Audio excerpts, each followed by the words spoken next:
ఎవరైతే వింటారో వాళ్ళకి దుశ్శకునాలన్నీ కూడా తొలగిపోతాయి అని చెప్పి శుభశకునాలు కలుగుతాయి అని చెప్పి శాస్త్రవచనం. మనం ఏదైనా ఒక కార్యక్రమానికి నిమిత్తంగా బయటికి వెళ్ళేటువంటి సందర్భంలో శకునం చూసుకుని బయటికి వెళ్తాం.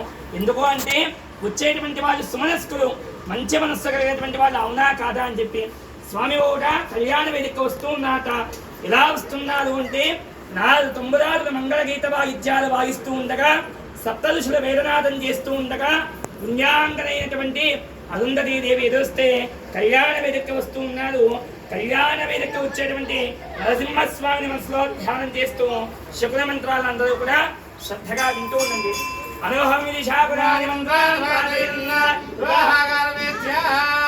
ఓం అనుహరం బలివహం బలివాదం బలిక్షమో దుస్వప్నం దురితదంతద్విషభ్యో ధ్యామ్యః అనుహోదం బలిహోతకం శకునే దిశాకురం ప్రగస్యద్విషభ్యో ధ్యామ్యః ఆధాత్తే జ్ఞాత్వాయాత్వసుస్తుతే నివాదే త్వాభిషతే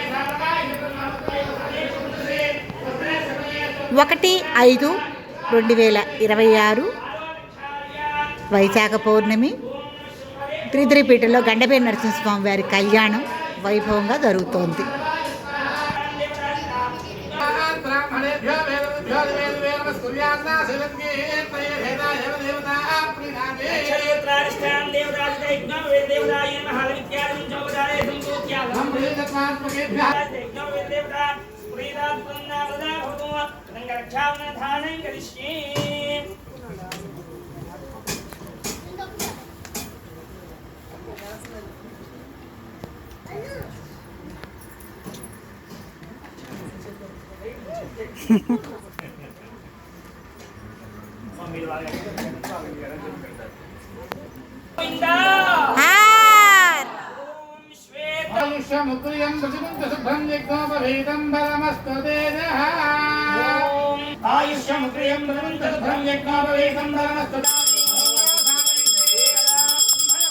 అంటే వివాహం జరిగేటువంటి సందర్భంలో ఒక్కొక్కళ్ళు ఒక విషయాన్ని గమనిస్తారట.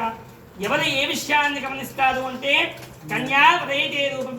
అమ్మాయి పిల్లవాడు నాకన్నా అందంగా ఉన్నాడా లేదా, పక్క పక్కన నిల్చుంటే colour TV black and white TV లాగా ఉన్నావా, లేదు ఇప్పుడు కొత్తగా వచ్చిన ఎల్సిడి ఎల్ఈడి టీవీ లాగా ఉన్నావా అని చెప్పి పిల్లవాడి యొక్క రూపాన్ని అమ్మాయి చూస్తున్నట. భోజనాలు ఎక్కడ పెడుతున్నారు అని చెప్పి చూస్తారట.